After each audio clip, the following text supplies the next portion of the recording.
Hey, students, this week we are going to continue our discussion of World War One. This is week 24.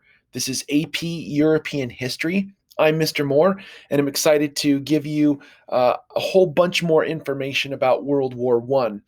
If you have not already watched the week 23 notes, where we introduced some of the initial key concepts of World War One, you might want to start right there.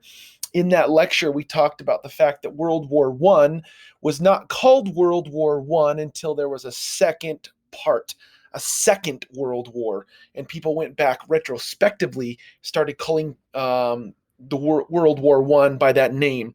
Before, and when it was happening, it was known as the Great War. So if you ever hear people refer to the Great War, it is World War One. And as we discussed last week, it really is the end of the old world, the end of the old order, and the beginning of the modern era. World War One is the biggest war in human history up to that point in history. The only war that really surpasses World War One in its size and scope and depth is World War Two. But unfortunately, sometimes history teachers will kind of overshadow, they'll overlook World War One and get right to the big story, World War Two. But everything that is a part of World War Two really gets started in World War One. So here we go on our journey. The first thing I'd like to remind us is the two teams that fight each other in World War One. There's a group of countries that end up calling themselves the Allies, and they're shown in green on this map. And when you look at that, you think, holy cow, it's obvious that the Allies win. It wasn't so obvious when it was happening. The Central Powers are highlighted in gold or yellow. And I think that's important to remember that when we talk about the Allied teams, the three key players of the Allies are the Russians, the French, and the British. But remember, when we mean Russia, I mean, look at this giant chunk of the planet Earth that is Russia. And then if we talk about France, we're not just talking about this country in Europe, we're talking about French colonial territories, right? I mean, there's giant chunks of West Africa and there's parts of Southeast Asia that are controlled by the French. And when we talk about the British, we're also talking about colonial powers and old fragments of the British Empire that are still tied to Great Britain, like Canada, Australia, you know, New Zealand, India, and resources that are being extracted and pulled out of China because pieces of China were controlled by the British at this time, along with giant swaths of Africa. So when we talk about the three key players on the Allied team, we are encompassing a giant chunk of the planet Earth. Now, obviously, the two that come in later, the main players, are Italy and the United States.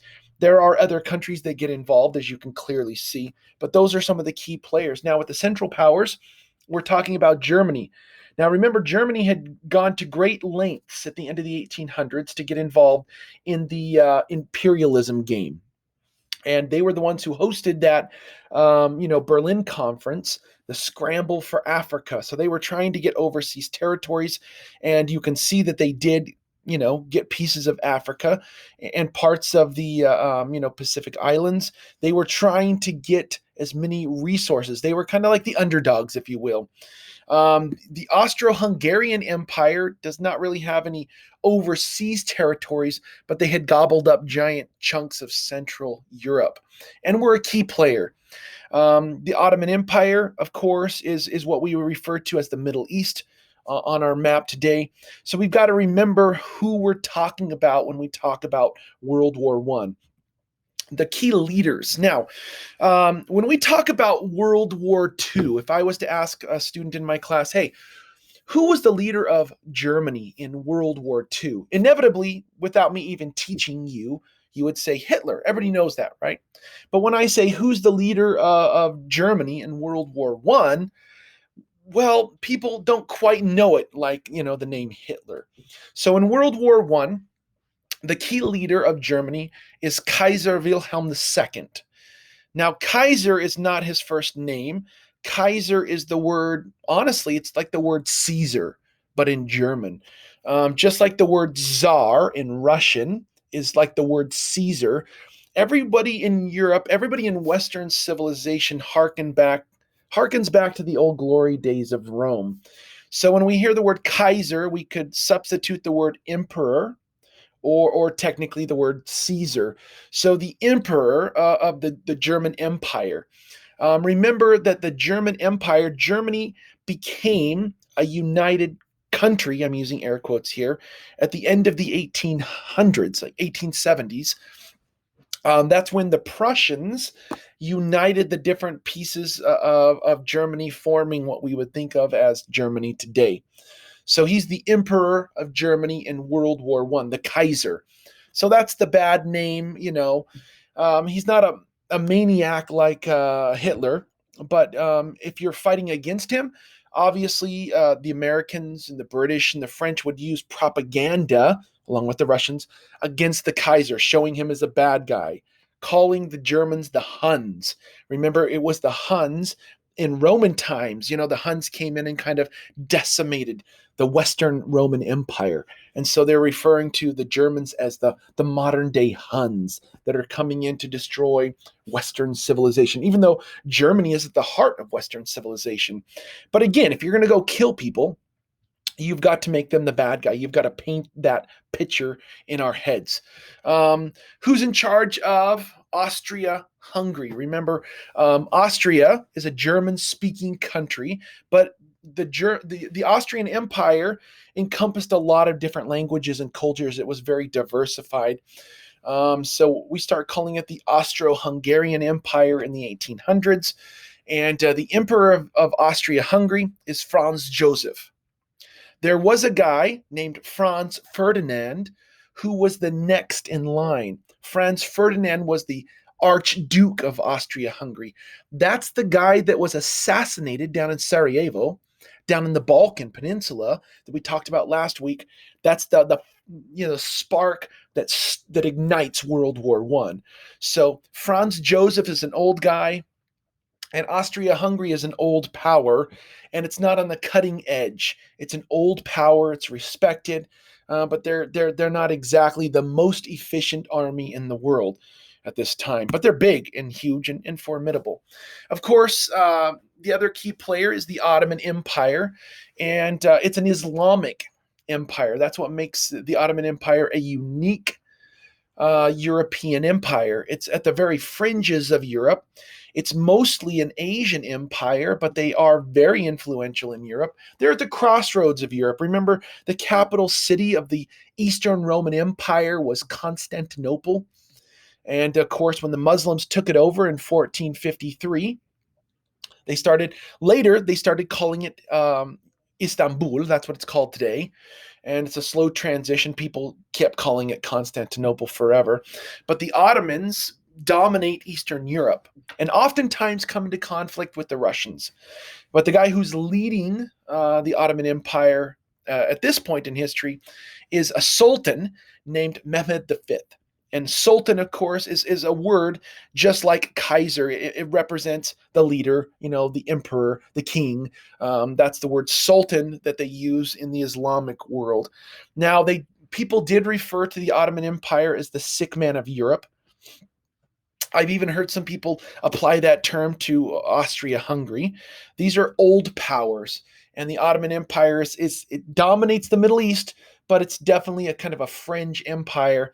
By fringe, I mean not one of the dominant key players, but still a formidable foe. And those are the key leaders of the Central Powers. And you might want to put that in your notes. Sometimes it's good to add little details to the notes.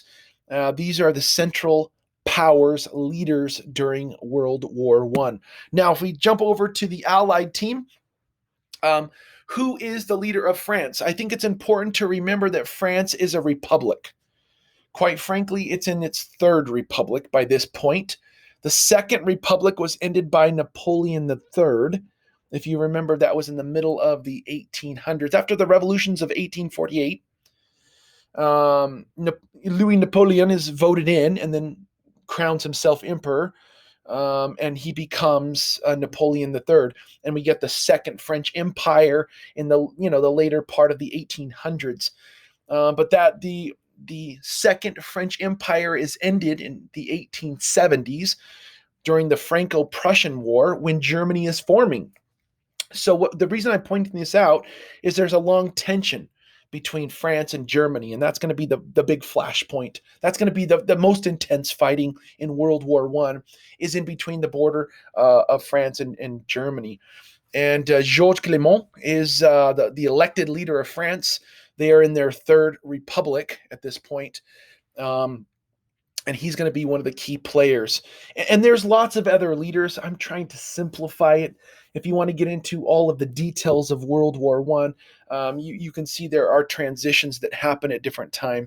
But another key player on the Allied team is, of course, France. Next to France is Russia. Okay, so again, we got Germany, Austria, and the Ottoman Empire. Those are the central powers. And then we're going to start off with the French leader, Georges Clément, and the leader of Russia. And this is Nicholas II. He's the Tsar. And again, Tsar is that's not his name. That's a title, right? It's sometimes spelled with a C and sometimes spelled with a T because we're trying to Anglify Russian words. They use a different alphabet, Cyrillic alphabet, and their language is very different. So we're trying to recreate a word, and so Tsar, spelled with a C, or Tsar, spelled with a T, they're the leaders of Russia from the Romanov family. And Nicholas II is the last of the Romanovs. He's going to end up dying during World War I. He's going to be overthrown. There's going to be a giant revolution that engulfs his country right in the middle of the biggest war in the history of humankind. Russia is going to fall apart, and I mean fall apart. And we're going to talk about that next week. We're going to focus in on that, so I'm not going to go into too much detail right now. But he is the leader during most of World War I, and that's kind of why I was mentioning that I'm trying to simplify here the key leaders. There's always more complexity. Now, Great Britain is a constitutional monarchy, and so there is a prime minister, but there's also a king, right?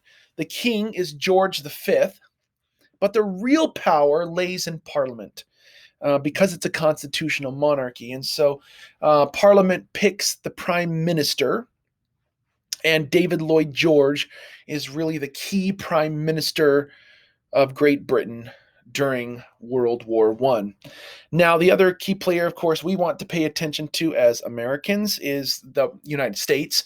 And the president of the United States during World War I is Woodrow Wilson. He is the 28th president of the U.S., and interestingly enough, he ran on a promise to keep the U.S. out of war. The United States had nothing to do with World War I. You have to remember that we were an isolated country across the Atlantic. No battles of World War I took place on American soil, right? So that's like over there. There was actually songs they made it, right? Over there, over there. Send the word over there that the Yanks are coming, right? They made these songs up to try to, promote patriotism, to kind of stir up Americans to think, hey, let's go get involved. Last week, we talked about why the U.S. got involved, and it's not one reason. For World War II, people can point to Pearl Harbor and like, hey, Japanese attacked us, boom. Okay, it's a little more simplistic, or it's a little more easy to point at one event and kind of say, okay, that's what got the U.S. into World War II. But remember, for World War I, it's a little bit more hazy.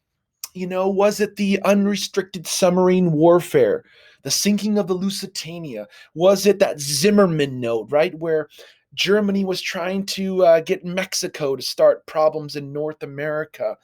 Or was it just propaganda that the British were putting out, like the rape of Belgium? All those things kind of compiled to turn the American population against Germany. But at the beginning, Americans didn't care about the war over in Europe. If Europeans wanted to kill each other, why do we care? That was kind of an attitude. The vast majority of Americans come from European blood. I mean, most Americans are white. Let's be politically incorrect for a minute, okay? That's why people of color are known as minorities. And people who are white, their ancestors come from Europe. different parts of Europe. And so some Americans felt, loyalty to Germany because their ancestors came from German stock or Scandinavian stock. But some people, their ancestors came from British stock, from the British Isles. So they felt loyalty in that direction. So it wasn't a real clear um, which team should we join. Okay. We do speak English in the United States. And even though we've had our problems with Great Britain, we do tend kind of latch on to the British when it comes down to it. If you go back to the 17 and early 1800s, there was a lot of anti-British sentiment in the United States. But by the end of the 1800s, we kind of see them as, an estranged family member that we're trying to loosely connect with again. And so we definitely we start to head towards that direction. Interestingly enough, if you watched the video last week, I did talk about the fact that several of these guys are related, especially the Tsar of Russia and the King of England and the Kaiser of Germany are all cousins. They're all related to Queen Victoria. And it's interesting how much they look alike. So, anyways, there's some great YouTube videos that kind of point out the family. I mean, these are cousins who used to hang out at family, get-togethers. The Tsar, so the Kaiser of Germany, the Tsar of Russia, and especially the King of England were all related, and I think that's really interesting. There are also military leaders, and there are so many we could get swallowed up in it. If you're like a geek like me and you love to study about World War I, we could go on for hours about key generals and important people. But as far as like German commanders, oftentimes you'll hear like Hindenburg, and with the German helmet. This is a very World War I helmet. You'll get a lot different look in World War II helmets, but that's very Germanesque World War I. So Ludendorff and Hindenburg, those are famous names. Now, there's lots of other ones. You might say, oh, what about this guy or that guy? I understand, but those are some of the top German commanders who really make a difference and make a name for themselves. And their names will come up later on. There are British commanders like the British commander Haig, really famous. There's actually a famous British commander with the last name of French. How confusing is that? He was a British general with his last name was French, like so General French, but he was a British commander. Anyways, there's tons of guys we could talk about, but I think he's one of the more dominant ones. When it comes to important commanders in the French army, General Pétain is really well known, and he was like the hero of Verdun. And later, he is going to become one of the most hated men in France because of World War II. He's going to kind of, when the Germans come in, he's going to kind of collaborate or be a puppet of the Germans, even though he was one of the absolute heroes of World War I. Foch and Joffre. I mean, you get lots of different French commanders that maybe you've heard of some of those before. The top U.S. Commander was Black Jack Pershing, right? General Pershing, who comes in and he does his part. But here's something interesting. If you know anything about World War II, you know that all the top generals of World War II also fought in World War I. Like the top guy, a guy who's going to be the head of the British in World War II, Churchill, Winston Churchill, he's going to be a small-time commander during World War I. Adolf Hitler, who's the leader of Germany in World War II, he was just a regular, foot soldier in the trenches in the German army in World War I. So it's interesting to see that connection. Even some famous American generals like, Patton, George Patton is maybe one of the most famous U.S. generals, or MacArthur. They both fought in World War I. So there is a lot of crossover, and most of the dudes who fight in World War II as like the leaders were regular foot soldiers in World War I. This is one of the most unexciting parts of war, but turns out it's probably the most important. It's all about supplies. No matter how brave you are, no matter how patriotic you are, if you don't have food in your stomach, you can't win battles. It doesn't matter how brave you are if you don't have, munitions. You're not going to win battles if you don't have the supplies. So getting supplies across the Atlantic becomes one of the most important pieces of the puzzle, both in World War I and in World War II. And one of the things that happens in World War I and World War II is German U-boats. That's Unterseeboots. That's the submarines. And they're going to the Germans are going to try to create a blockade blocking any shipments coming into the British Isles.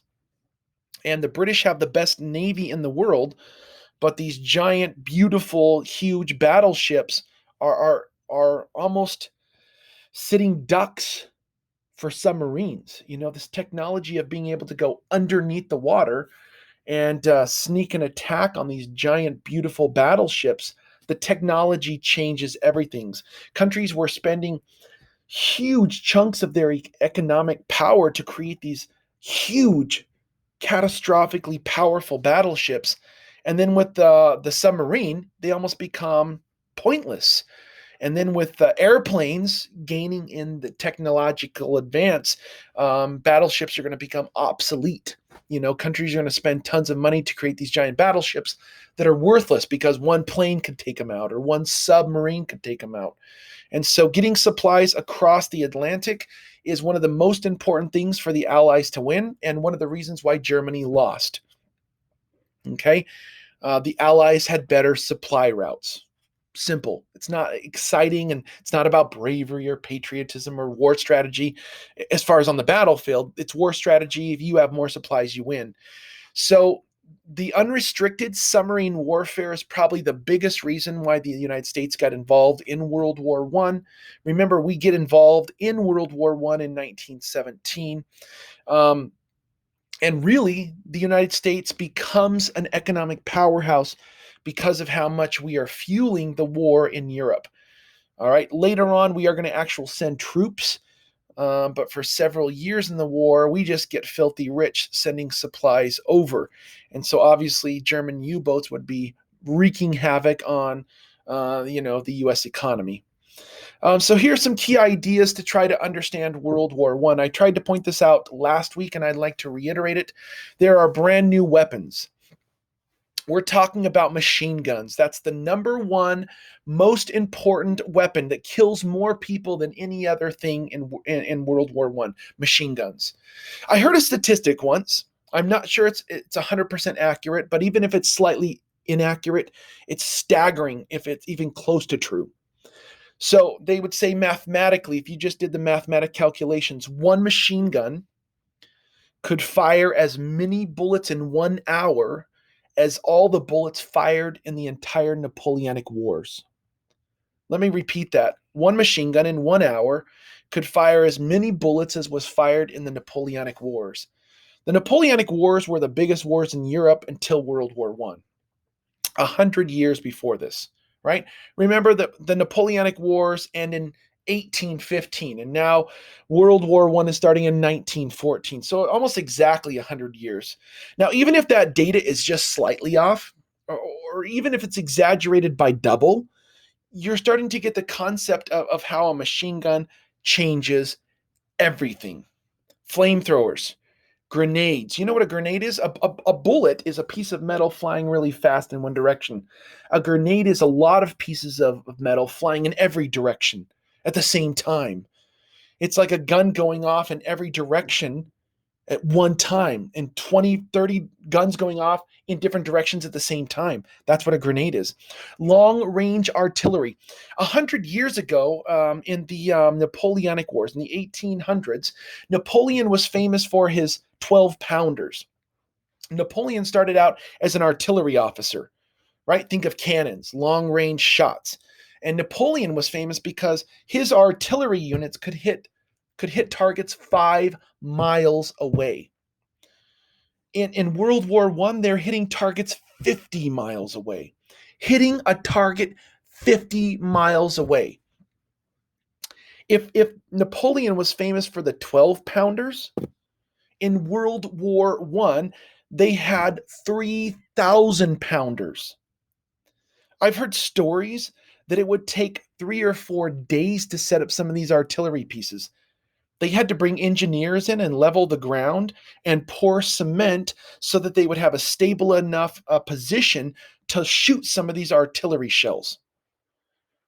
I've heard stories of World War One long range artillery, that these guys, once they set up these giant artillery pieces, they had to use a firing mechanism that was over 200 yards away, because if they were any closer to their own gun going off, they would go deaf. They would blow out their own eardrums. So they're using ear protection, and the guy who's pulling the trigger on this giant cannon has to be 2 football fields away, or he's going to blow his own eardrums out. It's staggering how many artillery shells were fired per day, per battle. We're talking millions of artillery shell every day. You know how much that costs and what that requires to produce that amount of artillery? Anyways, it's staggering. Chemical weapons. The Germans were the first to use. All sides used it. But chemical weapons change warfare. Chemical weapons are so bad that at the end of World War One, well, even before World War One, the warring powers had got together and said, "Hey, we can't use chemical weapons. This is horrific." But during the war, all sides used it, and at the end, people had to come back and say, "We can't do that again."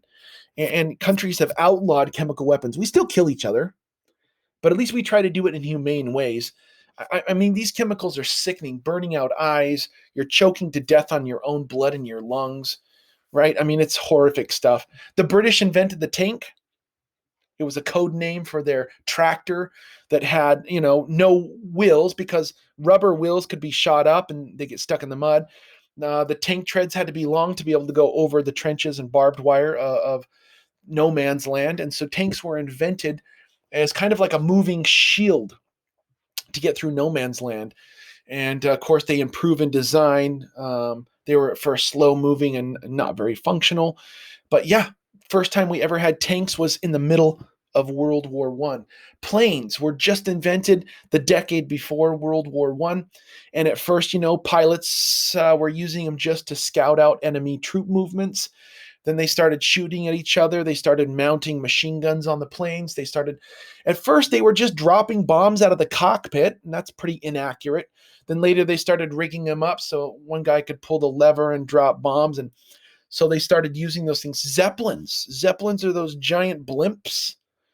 And some Zeppelins were flown over London and bombs were dropped, where we're getting closer to the end of the war. And that's a precursor to what's going to happen in World War II, where we're purposely going to be targeting cities.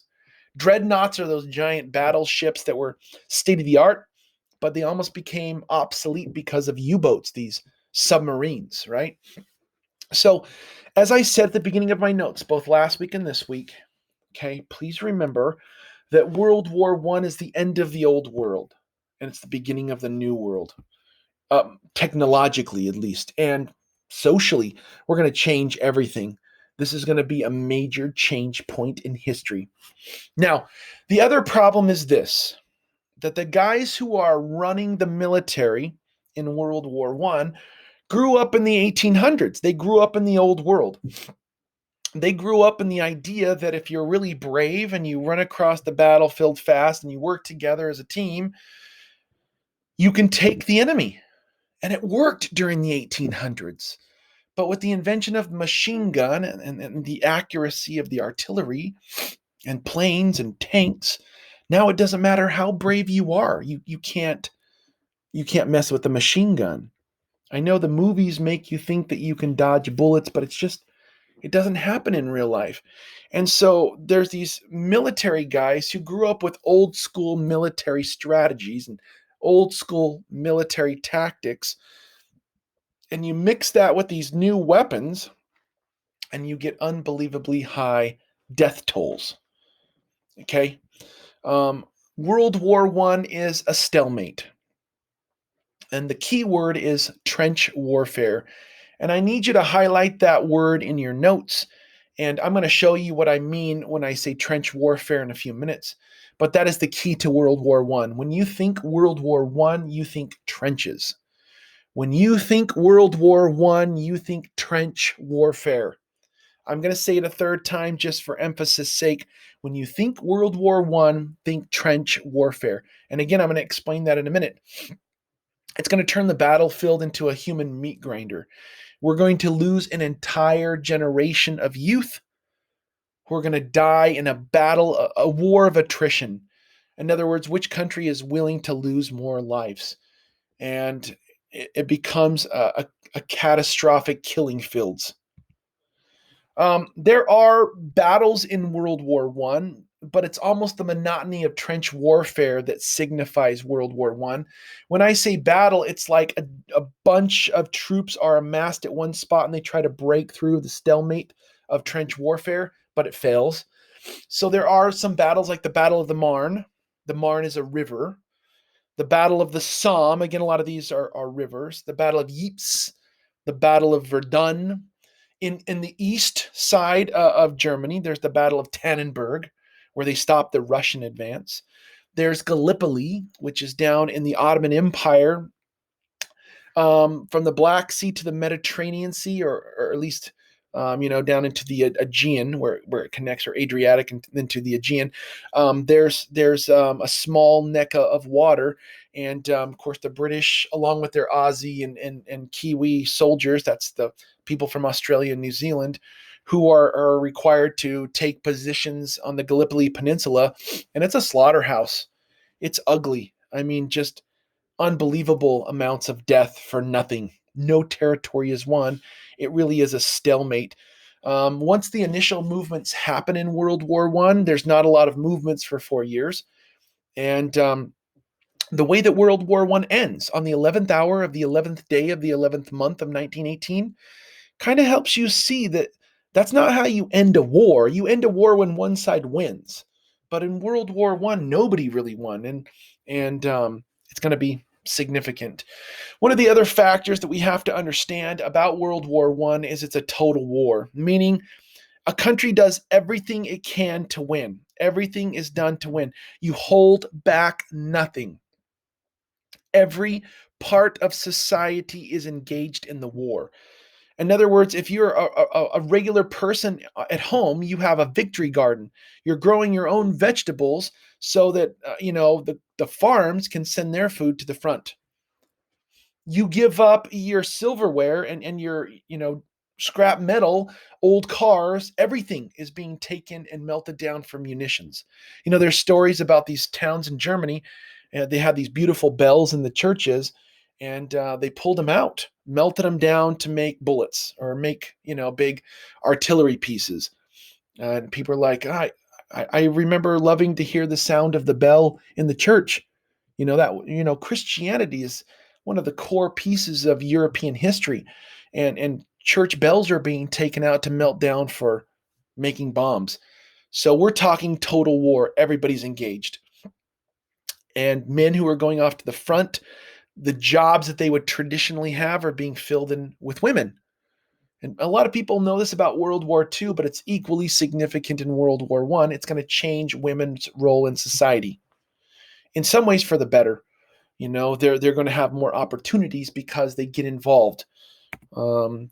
As I said before, right in the midst of World War I is one of the biggest revolutions in the history of the world. I know we talked about the French Revolution, and there's maybe 3 different ones, but next week we're going to talk about the Russian Revolution, and it impacts the next 100 years, which is almost to where we're at now. In the Russian Revolution is going to have huge implications for the entire 1900s. The Russian Revolution is going to change Russia from an old school monarchy to a communist country. And along with that, it's going to come a name change. And right in the middle of World War I, Russia is going to pull out of the war, make a separate treaty with Germany, and it's going to change from Russia to the Soviet Union. And we're going to talk about that next week. But just wanted to kind of foreshadow that as a part of World War I. I've got some great videos. Now, there's great videos on YouTube. Or you can find them on Netflix and Amazon Prime or wherever you watch your movies and stuff like that, or TV shows or anything. But the History Channel's got some great stuff that kind of gives you a sense of what a World War One battlefield would look like. And so hopefully you have time to check those out. I would show them if we were in class. But this kind of shows you some of the major battles I was talking about, like Tannenberg, Ypres, the Battle of the Marne, and Verdun. Okay, there's also, here's a Gallipoli was down here. There are battles all over. In the Ottoman Empire, there's battles that take place in Egypt. There's battles that take place all over Africa, because remember, Europeans had taken over Africa. So when they fight here, they're also fighting down there. Okay, but the most intense battles we're going to talk about are along the Western Front, and that would be if you take the line from Switzerland up to the North Sea here by the Atlantic. This is the most intense fighting. Switzerland stays out of all of it, and the reason Switzerland can stay out of it is because it's up in the mountains. It's like literally difficult to get into Switzerland. It's up in the Alps. Okay, but again, you can kind of see a little bit more of a map of where we're talking about. Okay. There's some famous pilots from World War One. Red Baron is not just a pizza. The Red Baron was the most famous pilot. He was a German pilot, and he was the ace of the skies. He flew around in a bright red plane. A lot of planes were like gray or blue, so that they kind of hide in the sky. If you're looking around, remember this is before radar. This is before all the technology we have today. We're talking you have to just use the naked eye, right? Just look out there or use binoculars, right? You're searching the skies. Most countries would color their planes like a brown or a gray or a green or a natural color, right? To kind of blend into the sky. If you kind of make it a certain like grayish blue, you can kind of hide in the clouds in the sky. But the Red Baron painted his plane red, saying, "Here I am, try to outmaneuver me." He was like showing off. He was a German pilot, and he actually was a baron.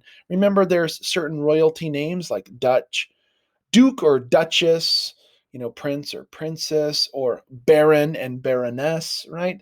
Anyways, he was a baron and great fighter pilot, and very famous from World War One. These are open cockpit. I mean, there's no like cover over the top. You're out there, wind blowing in your face, goggles on, and German engineers tried to mount guns on their plane, but you have to mount the guns right in front of the pilot. That way he can line up his plane to shoot. The problem is you have a propeller. So German engineers were mastering making the gunfire and the propeller miss each other, right? Like timing them out. That was one of the major tricks in order to turn an airplane into a fighting weapon. Interesting stuff. This is what a trench might have looked like.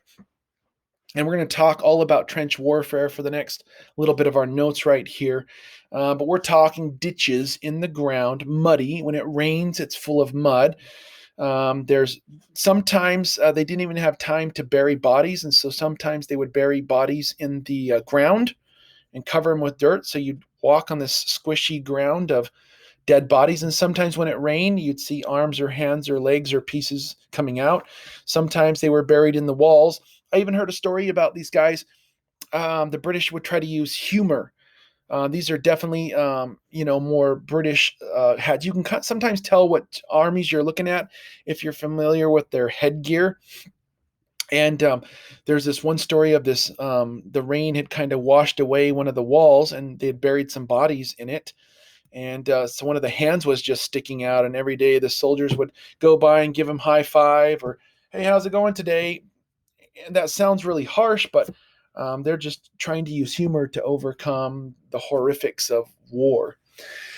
When I talk about World War II, one of the pieces we're going to talk about is the Holocaust, where the Germans specifically targeted Jewish people, put them into concentration camps, and killed them. What some people don't know is that there was a genocide that happened during World War I. In this case, it was Christians Armenian Christians who were being killed by the Islamic Ottoman Empire. Now, this is really controversial. The Ottoman Empire, or Turkey, modern day Turkey, says we didn't do this, but there's a lot of evidence. It's one of the first genocides recorded in modern history. There were over 1 million Armenians, mostly Christians, who were killed by the Ottoman Empire, systematically targeted. If you're interested in a little bit of reading, I have some primary sources you could click on and read. And sometimes in class, we stop and pause and look into this. As far as recording this goes, I think it's something you should Google and check out. But the Armenian massacre is a huge genocide that took place. And this is a group of Christians living in an Islamic empire.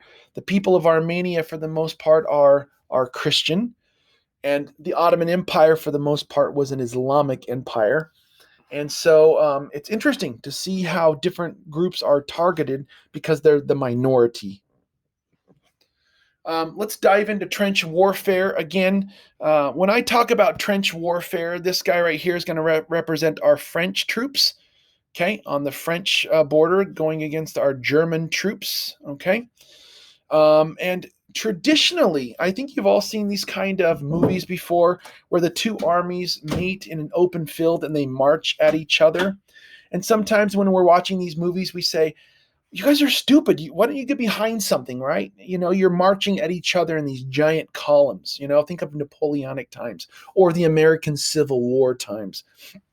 But you have to remember during the 1800s, in order to fire one shot, a soldier would have to dump powder into the end of his barrel, and then he'd have to drop the actual ball, the actual bullet, and then a ramrod, have to pack it against the powder, and then he'd have to have a way to light the powder, a cap on the gun or a fuse, for every single shot.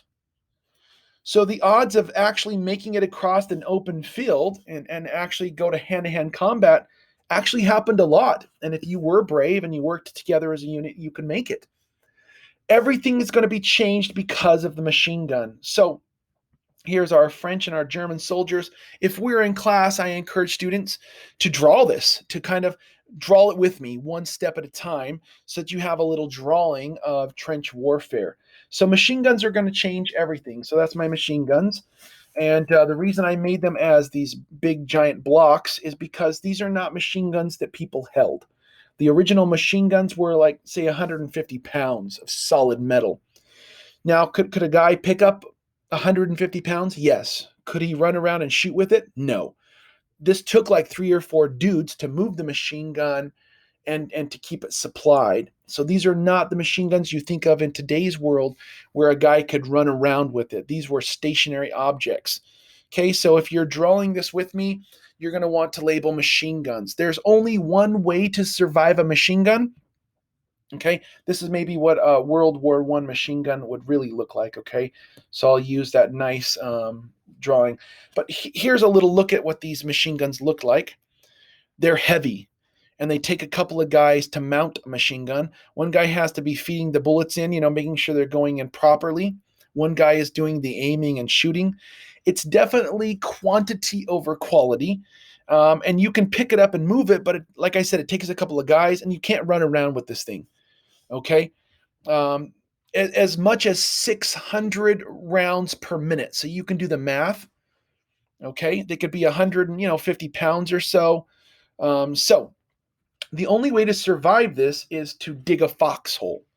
Bullets can't go through dirt. And so when these giant armies would meet each other, the only way to survive is to get low, to throw something in front of you, whether that's a dead horse or a soldier who died. Bodies would work. Bullets don't necessarily go through bodies. You could throw up dirt, sandbags, and you dig a hole. The problem is if you're stuck in a hole, you can't move forward. So your army can't advance. And that's the problem that they had. This is the reason why it's a stalemate for 4 years. It's because neither army could advance. They could defend. These guys could get out of their holes and try to take these guys, but then they would be slaughtered. Same thing. They jump out of their holes and try to run across and get these guys. As long as you stayed in your hole, you were relatively safe. Of course, artillery is going to be used to try to get people out of their holes.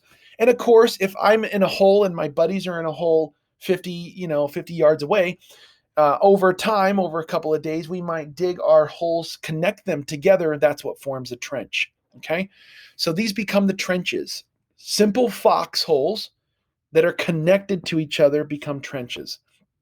The land in between is referred to as no man's land.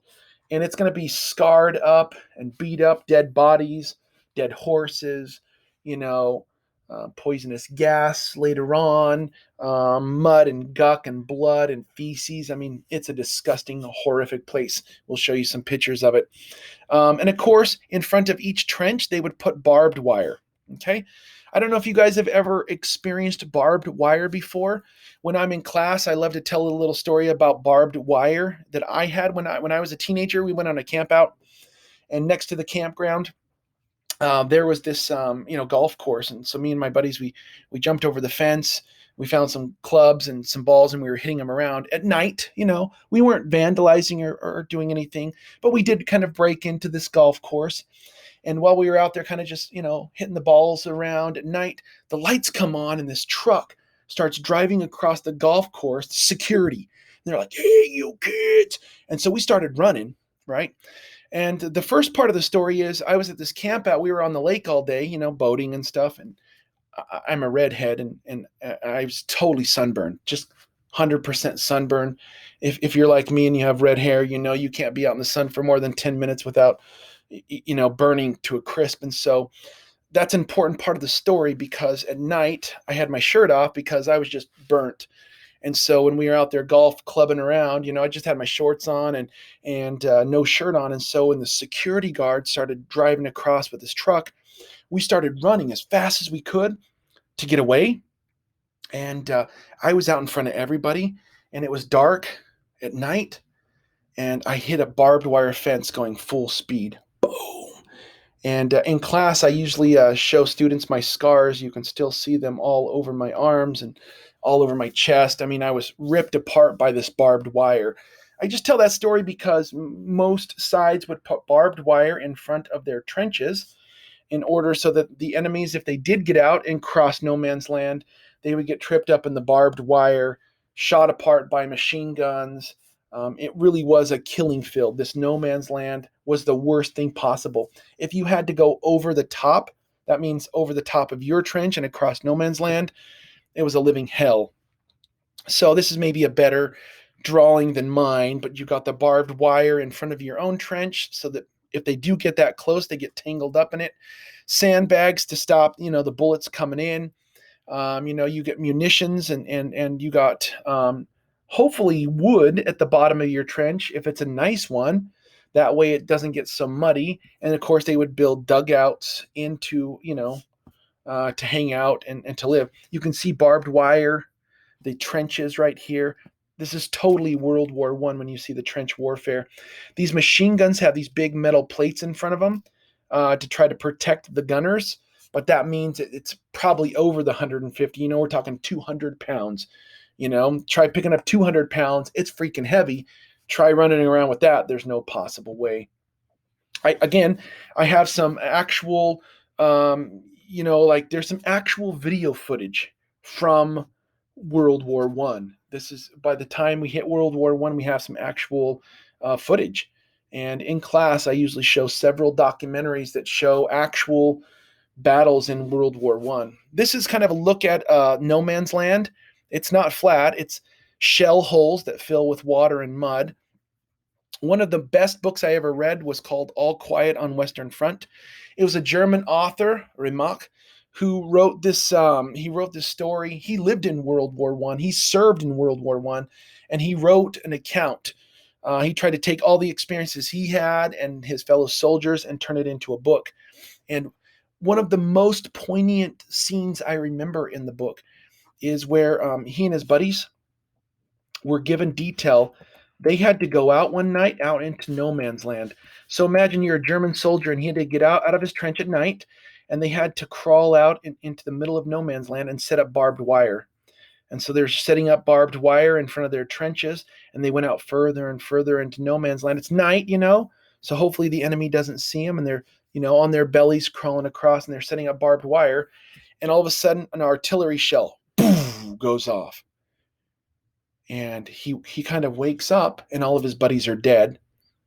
He's not injured, but it's at night, and he can't remember what direction is which. Remember, in the daytime there's the sun, right? But at night he's like, yeah, it's cloudy. He's like, I don't remember which direction is my own trench. So he's out there in the middle of no man's land, and he's like, if I go to the wrong trench, I'm dead. And if I go to my own trench and I don't speak up, they might shoot me thinking I'm the enemy. And so he's stuck out in no man's land, and he starts to hear French voices.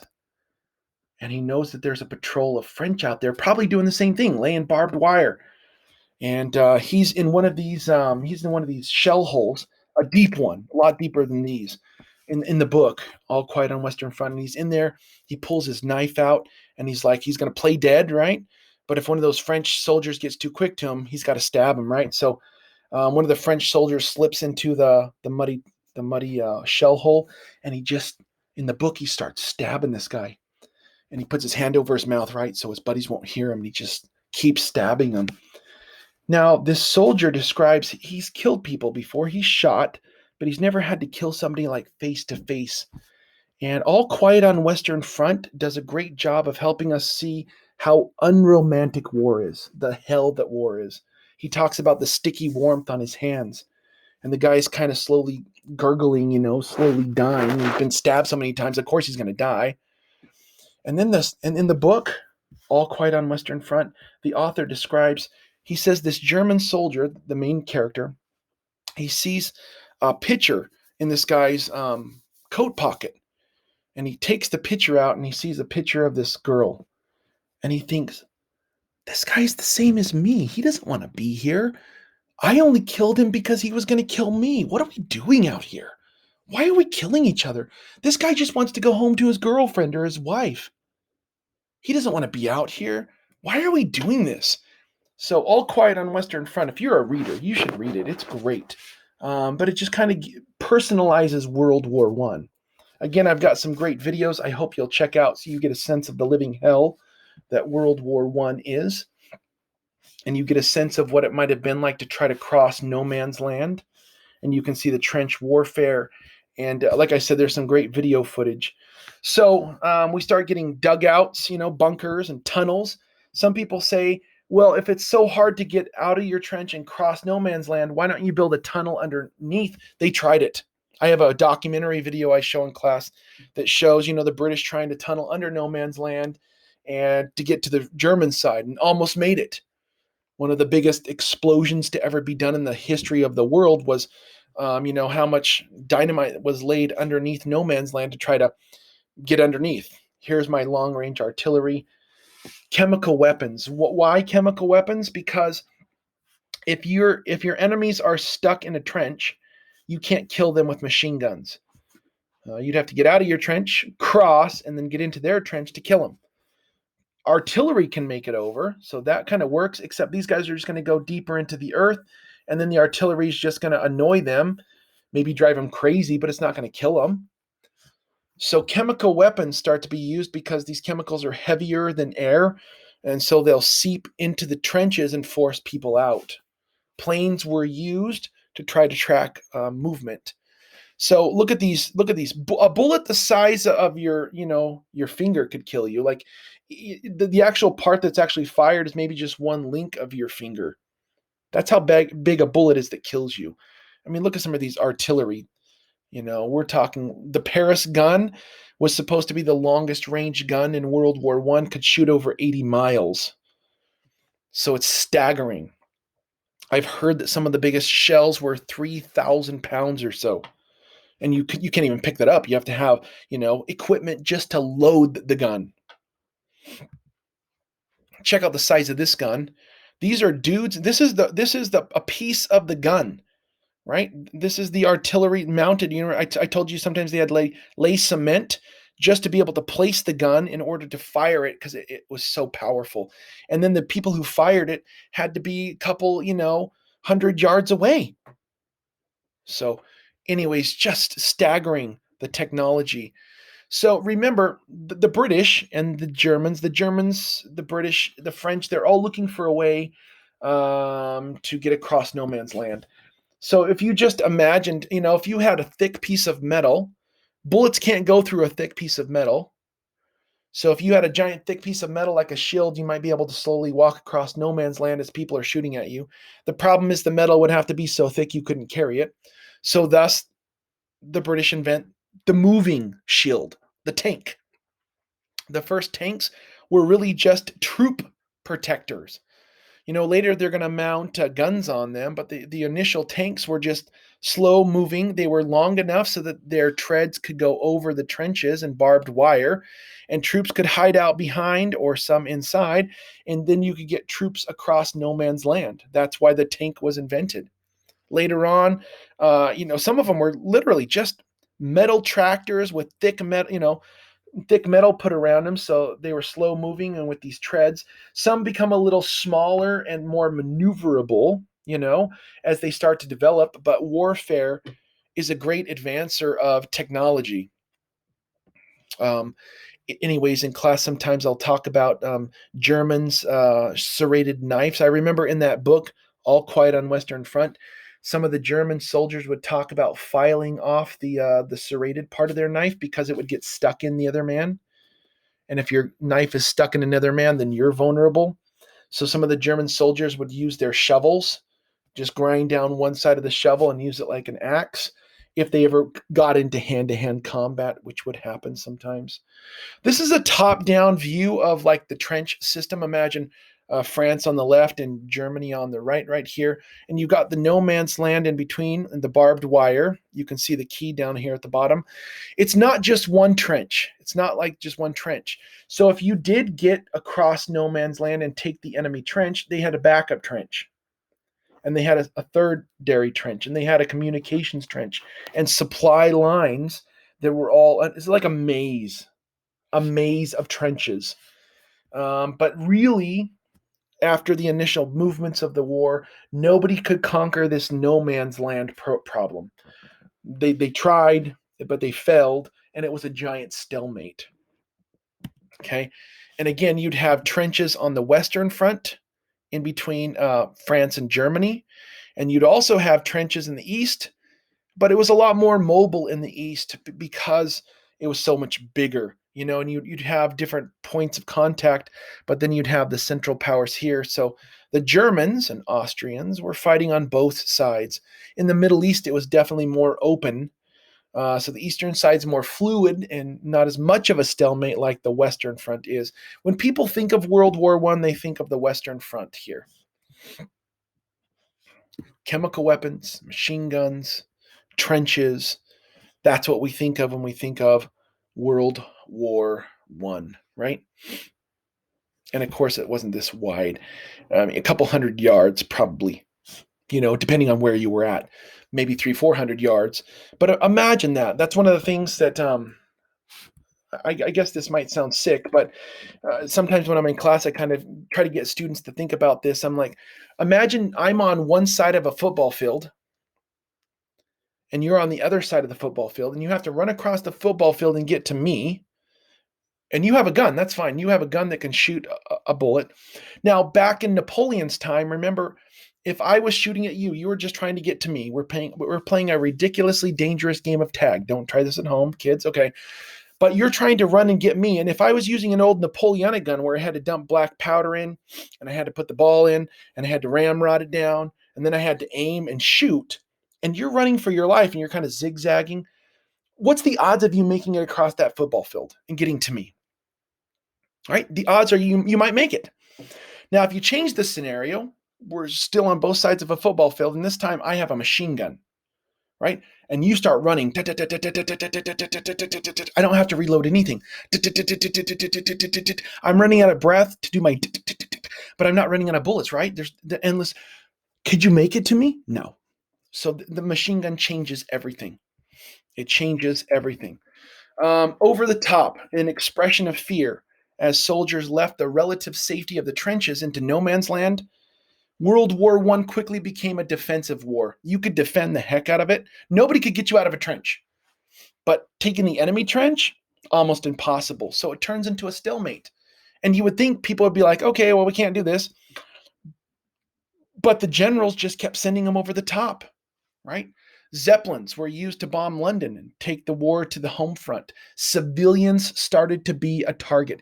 If you could cause terror in the hearts of people, that would change everything. Okay, shell shock. The death toll in World War One is staggering, but even those who survive are scarred for life, physically, mentally. In the modern world, we call it PTSD, right? Post traumatic stress disorder. Back in World War One, they were calling it shell shock. Somebody looks like they're totally fine, but they can't function mentally because they've seen so much death.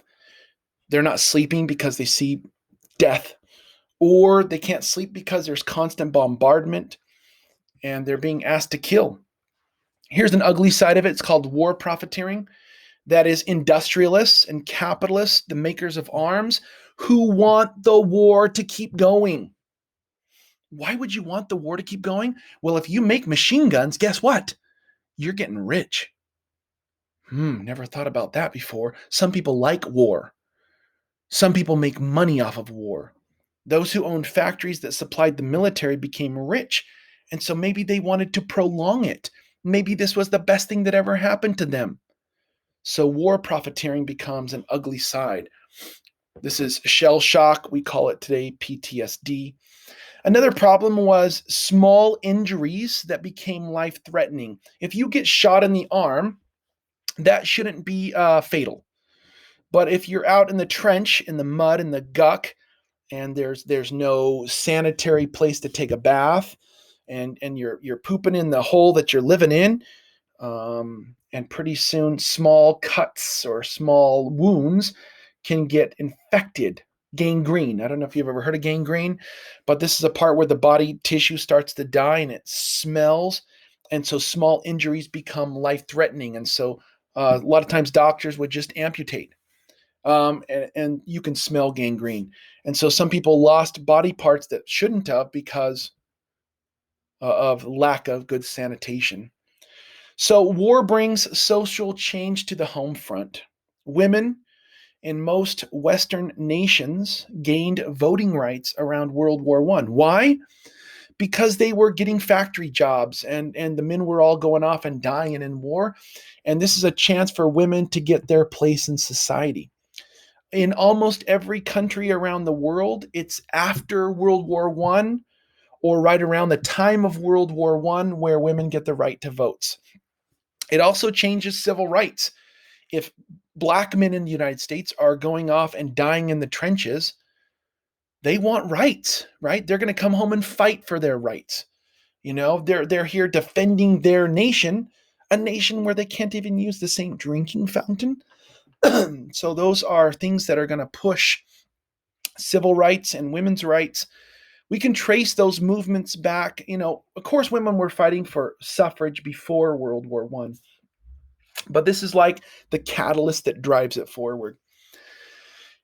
World War I ends in an armistice. Okay, the 11th hour, the 11th day of the 11th month of 1918. But an armistice doesn't solve the problem. The problems that caused World War I linger well beyond the war itself. Okay, in the end, after the armistice is called in 1918, a few months later, the major players from all sides meet at Versailles. Remember, Versailles is that palace that Louis XIV built back in the 1700s, and it was ransacked in the French Revolution, right? Although you can go visit it today, but all the major players met at Versailles, and they tried to plan out what the world was going to look like after World War I. And most of the winning powers wanted to punish Germany. They wanted somebody to blame.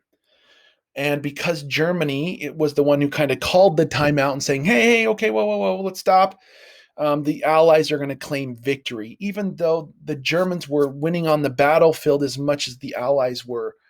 At the very end of the war, the Germans were running very low on supplies and starvation was happening inside Germany, and they were cut off from the outside world. And so they're the ones who kind of called uncle, if you will, right? Or they tapped out, if you will. This was not a knockout, it was a tap out. Like, hey, whoa, whoa, whoa, let's stop.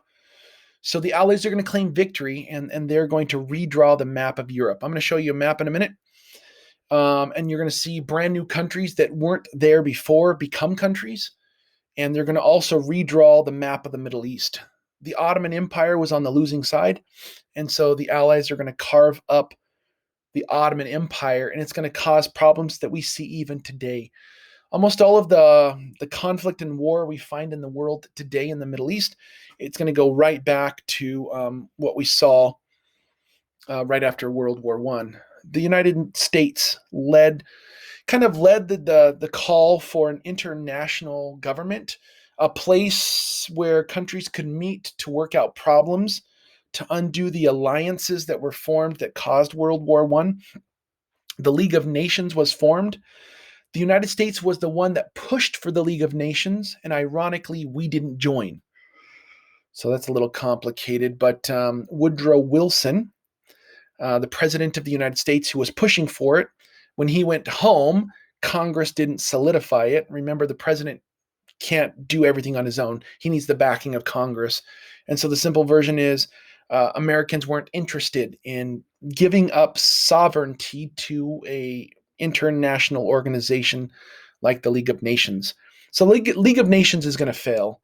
It's going to be replaced after World War II with the United Nations, which still exists to this day. So the League of Nations is like a predecessor to the United Nations.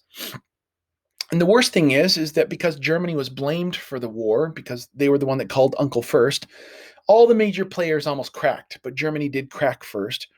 So they're going to be pinned with all of the blame, and they're going to be forced to pay for the war.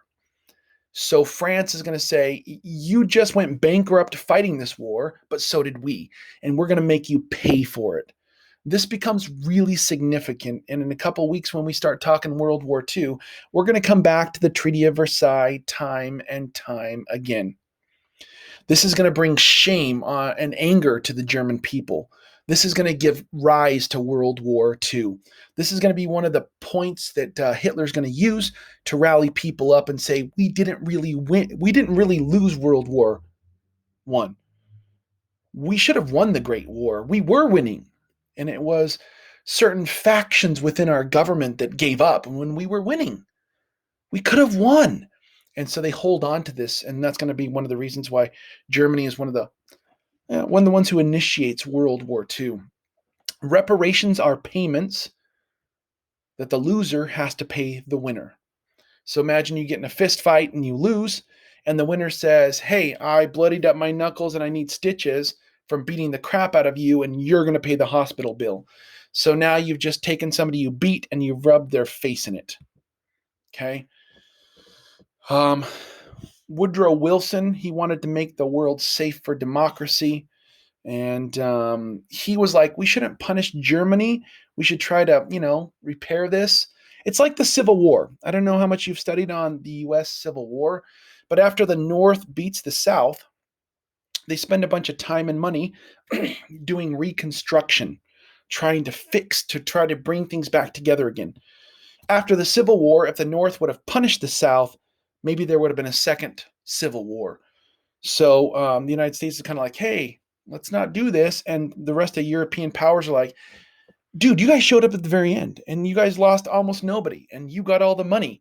So of course you want peace and good times, but we're pissed off. This was the worst war ever. So this is Europe before World War I. Take a look at it right here. There was no Poland, right? There's just Russia and then Germany and then France, right? Austria-Hungary is a whole bunch of countries exist there today, and of course Ottoman Empire down here. Now this is what it looks like after World War I. See Czechoslovakia, see Yugoslavia, see Poland. You can go back and look at this. See places like Estonia, Latvia, Lithuania. Look at Romania, right? Some countries were unaffected, but this is kind of a pre-World War I, post-World War I, Highly encourage that you check it out. Woodrow Wilson had 14 points that he was really trying to push. He wanted to have open treaties, no secret alliances. He wanted to have international waters so that everybody could trade with each other, arms reduction, right? Okay. And form a League of Nations, right? But that kind of all gets thrown out. This is kind of just shows you the train car where the German leaders and the French leaders, along with others, met on the 11th hour of the 11th day of the 11th month of 1918. Interestingly enough, Hitler in World War II, he's going to have them take the same train car where they signed the end of World War One. He's going to have them like pull it out of the old museum, like where, the old place where it was, and he's going to sign a new treaty when the Nazis beat the crap out of France in World War II. The Nazis are going to overrun France in a month or a month and a half, like 6 weeks, what they couldn't do in 4 years. In 4 years, nobody won World War One. The French never went into Germany, and the Germans got into France but were stopped, and there became that western front of trenches, and it was a stalemate for 4 years. But in World War II, it's all going to change. And Hitler's so stuck on World War I, he has him use the same train car to sign a new treaty, just to humiliate France. It's really striking. You're probably familiar with a lot of World War II movies, but here's just a small collection of some World War I movies. You can Google it, find out. There's some additional information on World War I about the home front, and I don't want to spend too much time on this, so I'm going to go over this very quickly. But there was a lot of political changes that came about because whenever a country is fighting a war, the size of the bureaucracy in the government is going to increase. So governments became bigger than they ever were before. And they started selling war bonds to fund it. So they were kind of, setting quotas. They were, allocating raw materials. They were doing psychological testing to see if people were fit to be soldiers. They were increasing industrial production, and they were getting involved in the economies of their countries. And so political power was increased because of the war effort. Okay. Civilian life was also affected, right? So like the government would take over the railroad industry. Hey, we have to use this for the war effort. And they would regulate things that should be free use, like coal. Like instead of a company just selling coal to whoever wanted to buy it, the government's going to seize that and they'll pay the company a certain amount, but it's not now on the free open market. So now a coal producing company, the government's going to come in and regulate how much coal goes to the war effort, right? And so those are some, they weren't allowing labor unions to strike. We're in the middle of a war. You can't go striking. You can't ask for higher wages. We're all taking one for the team on this, right? So there was some protests. In fact, some protests get so bad in some countries that it's going to lead to revolution. And it's not just Russia. We're going to talk next week about Russia. But even in Ireland, there's going to be mass revolution. It's their chance to break free from the British Empire, and they do. And food. If I want to go buy food, I go to Costco and I can buy as much food as I want as long as I've got the money. Now, under COVID-19, there was some stuff that started being low in supply, like toilet paper. And so some stores started regulating what you could buy. I don't care how much money you have, you can't buy more than one thing of toilet paper. So we got a little tiny taste of that recently. But imagine them, saying you can't buy more meat. I don't care if you have more money. You can't buy more meat than you have stamps. And the stamps aren't going to get you the meat. You still have to pay money. It just says you can only have this much meat because you have this many people in your house, because we're sending the rest of it to the war front. So they started controlling like food production, right? So people started, growing their own food, and they had to use points, so you go to the store and they say, oh, you have 4 people in your house. So you have 4 points that equals 2 pounds of meat. Don't care if it's chicken or pork or whatever. You still have to have the money to buy it, but you can only buy as many as your points allow. So people were having their own victory gardens, right? And then if anybody was like anti-American, or if anybody was like, hey, we should join the German side, because I know that the Germans get the evil name. And during World War II, they deserve it with the whole Nazi program and the Holocaust. But not so much in World War I. They were just another country. But there starts to become like, if you use any kind of anti-government lingo, under normal circumstances, I could talk all the trash I want about the government. But during war times, that could get you into big trouble, right? And so we're trying to encourage people to eat less and work harder and do their part and be patriotic, right? And it's going to cause major shifts for women, right? They're going to get more rights because they get jobs and they get financially independent, and it's going to affect African Americans, right? Because they're going to join the army, and it's going to affect everything. And we're going to have less immigrants. Obviously, before this time, millions of immigrants were coming from Europe to the United States, and it kind of stops during the war for obvious reasons. Okay. And war used to be romantic, but not anymore. And I'm not going to go through all of this, but there was even a lot of anti German stuff. We started changing the names of certain things because it sounded too German. And there's even names in Russia that were changed because they sounded too Germanic. And people were stopped playing German music, like Mozart and Bach and Beethoven, some of the best composers ever. It was almost seen as like unpatriotic because we were fighting the Germans. Okay. We have to make the enemy seem subhuman if psychologically we're going to go out and kill them.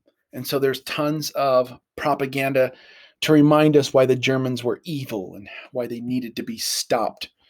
And of course, the Treaty of Versailles is going to really shape the next war. The Treaty of Versailles is going to shape the next war. It's going to demilitarize Germany, meaning Germany was not allowed to have a military, and it's going to charge Germany the cost of the war. Germany, which is already devastated and lost the war, is now going to have to pay for the war. Both their side and French side and the British, it's going to humiliate them, and it's going to set them up to be angry for the rest of the rest of the decades of the 20s and the 30s. And then by the time the 30s are done, we're back at World War II. Okay. So people that look at the Treaty of Versailles realize it's too harsh, and it didn't respect, it didn't respect self-determination, and it's going to lead directly to World War II. This is just kind of a list of the deaths and by percentage. So Russia takes the biggest brunt of the deaths along with France. Romania, yeah. Romania took a bigger chunk of, percentage of the deaths than the British did. And look at the US's contributions as far as deaths go. We were barely involved. And who takes the brunt of it, of the Central Powers? You can see, Austria-Hungary gets hammered, and Austria-Hungary disappears from the map. Now there's an Austria and a Hungary and a Yugoslavia and a Czechoslovakia after the war, right? Because of the Treaty of Versailles. And of course, the human loss is staggering. Millions dead, economic disparity, and of course, it's going to cause a ripple effect throughout the 1900s. Quick video if you want to see how many people died per country. In a short video, like 2 minutes, it's great. I'm going to go ahead and just skip that for right now. But it gets us to think about, did this war make the world safe for democracy? And in what ways did Americans respond to this? And how did it affect us? These are things we would talk about in class, but I know we're kind of running long here on these notes here. I've got some great videos that I'm assigning to my students to watch, crash course videos, and also other resources that kind of give you a sense of where we're at. Thanks for joining me. This is week 24. This is next week. I'm going to lecture on the Russian Revolution, which is a part of World War I, but a specific part we're going to focus on So if you have questions, please bring them up in class and keep digging, keep learning, keep being interested. World War I is amazing.